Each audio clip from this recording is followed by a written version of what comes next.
is Gwen Dunlap, and I'm the Wellness Coordinator with the city's Fountain of Health Wellness Program. And I'm Kathy Berry, Registered Dietitian with the Fountain of Health. You know, Kathy, diabetes is unfortunately a prevalent health issue today. Nearly 26 million people are diagnosed with diabetes in the U.S. Almost everyone knows someone with diabetes, and their food choices play a critical role in managing their condition. True, food choices are important. Fortunately, there are great recipes out there and many delicious options that are perfect for anyone, especially those with high blood pressure, diabetes, and heart disease.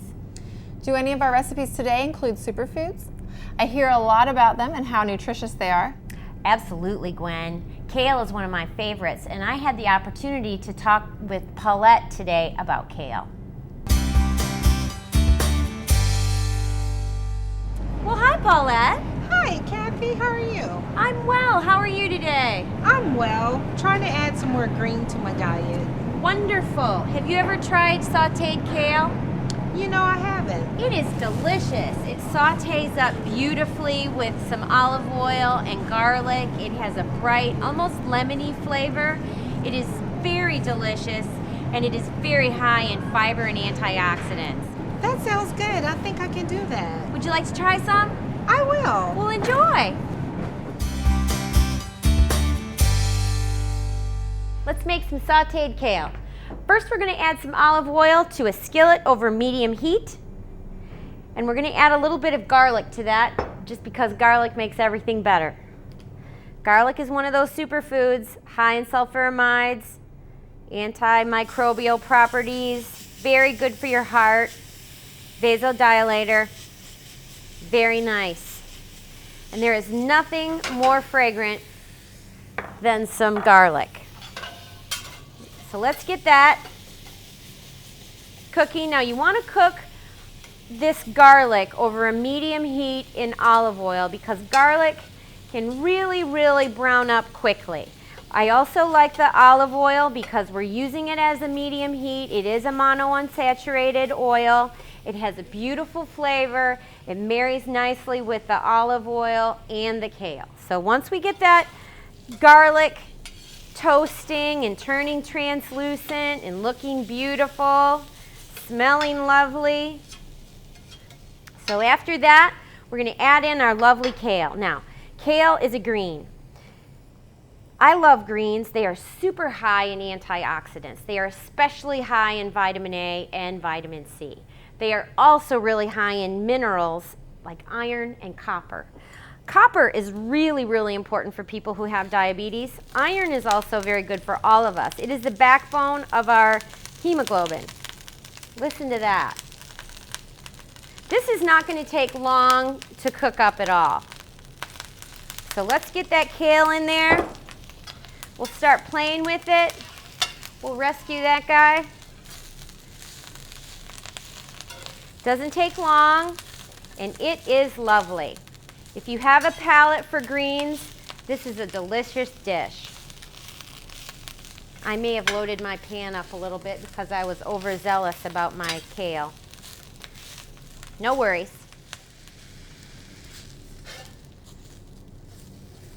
I want it to be a little bit more wilty.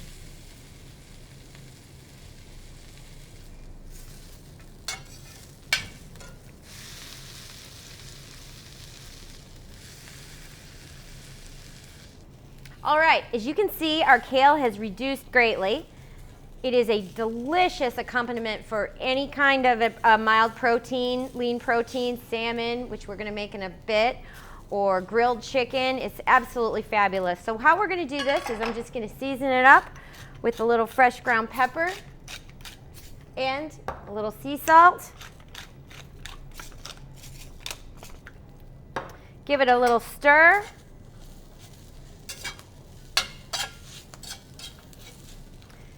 This is absolutely wonderful. You need to try it.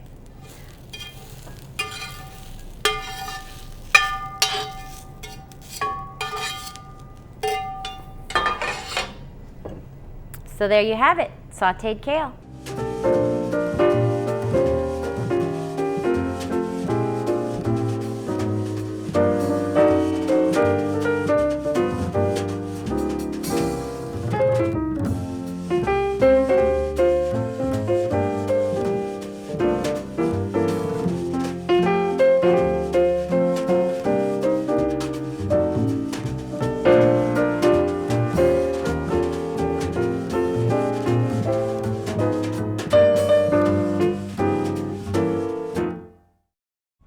Hi, this is Amy back with another fitness tip. One of the most important reasons we exercise as we age is to prevent falls. Typically we think of balance as being the most important factor in preventing falls, but people don't realize that agility, or the ability to change directions quickly, is just as important in preventing these falls. To do that today, we'll pick two different lines on the sidewalk and we'll walk or jog between them as quickly as we can, repeating this sequence a few times to get our agility training.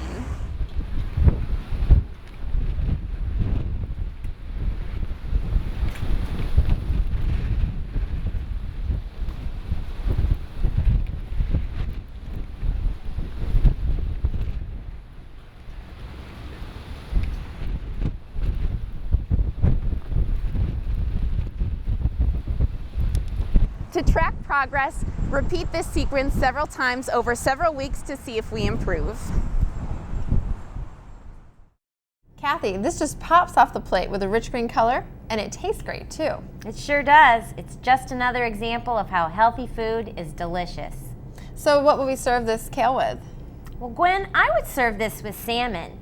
I love salmon, and I had the opportunity to talk earlier today with our good friend Vivian about the health benefits of salmon.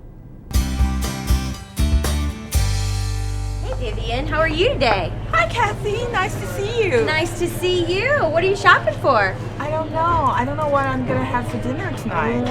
Yeah. You know, I am a big fan of salmon. Do you like salmon? I like salmon. All They're right. good. Yeah, it's really, really nutritious. High in omega-3, which is good for your brain and your heart and your joints. That's good. That's really good. I'm gonna have salmon tonight. All right, let's try it. All right, let's talk about salmon. Salmon is one of the superfoods. Salmon, the reason that salmon is so lovely is because it is one of the only foods that is rich in omega-3.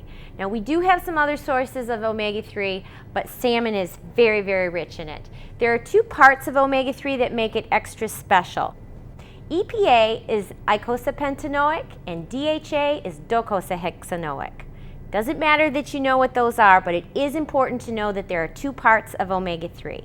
Now, the EPA part of omega-3 is very good for your brain, as is the DHA part of the omega-3. Both EPA and DHA are extraordinarily good for your brain. How we're going to prepare this salmon today is, first of all, I'm going to put a little oil on the salmon. I like olive oil best of all. Just give that a nice little coat of olive oil on both sides. Look at this beautiful salmon. Love it.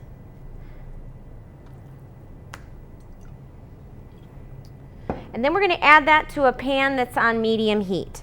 I like to oil the salmon rather than oil the pan, just so that it gets nice and coated and it doesn't stick. So there we go. We're going to pop that right into that skillet. Look at that. That is beautiful. All right, so why is salmon so good for us? Not only is it very, very high in the omega-3, which is the DHA and the EPA, but it is also a very good source of protein. It's also high in monounsaturated fats. All of those are great. Now the reason that omega-3 is so good for us, it is hard to get other places. You can get it in some leafy greens in the form of ALA, but then we have to turn it into the omega-3. We also can get it in some seeds, chia seeds, flax seeds, but salmon and the little oily fishes like sardines and trout are the easiest, one of the most plentiful places that you can get it. Now the interesting thing about omega-3 is those two parts, that EPA and that DHA, half of your brain is made up of DHA. So it makes sense that if you eat something that's rich in that omega-3, that DHA, it's going to be very, very good for your brain. Also very, very good for your heart. Your grandmother was right.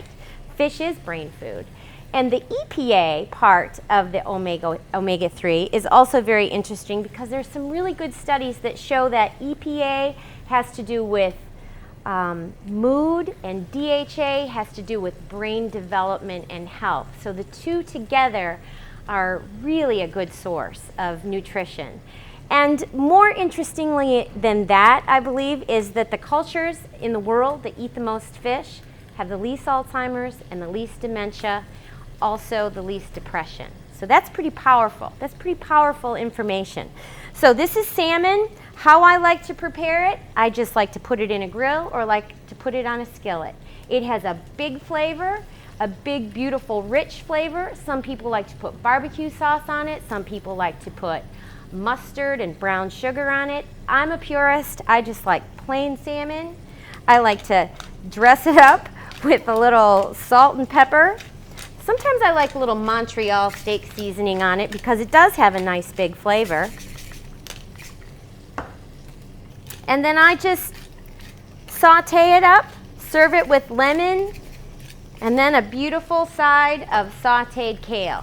Sometimes when you're traveling or you happen to be eating out and you just feel like you haven't been very, very healthy, a really nice simple dinner is a couple salmon fillets, a nice big serving of sauteed kale or sauteed spinach, and you are on your way to a really healthy meal. So let's see how this is coming along. You can tell when salmon is done when it turns more opaque. It's going to have a nice salmon color, kind of an orangey pink color, but it's also going to flake easily. So this is coming along nicely. We're just going to let it cook for a little bit. You don't want to rush things. And this is kind of thick in the middle, so it'll probably take like 3 to 4 minutes on both sides. All right, this salmon looks beautiful. It's been cooking for a little bit. As you can tell, it's almost done. You can tell that it's starting to flake apart, which is a sign of doneness. I'm going to season it up with a little sea salt and a little fresh ground pepper. And then I've got lovely lemons on the plate. This goes really nicely with that sauteed kale. That's a beautiful dinner. All right, let's see how we are here. We are perfection.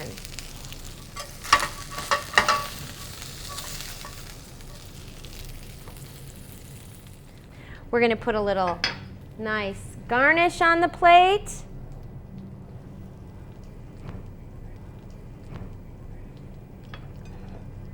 And there you have it, sauteed salmon.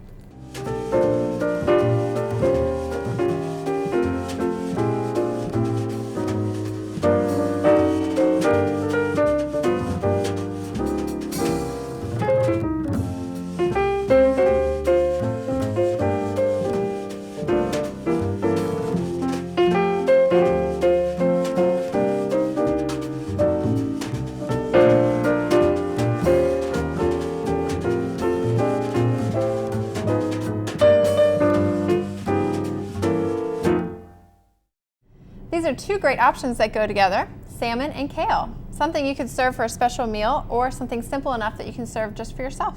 Yeah, they're great additions to a diet that addresses diabetes, heart disease, and high blood pressure. Today's recipes can be found online at kcmo.org/wellkc. And thank you for watching. And thank you for taking care of yourself through healthy living and healthy eating.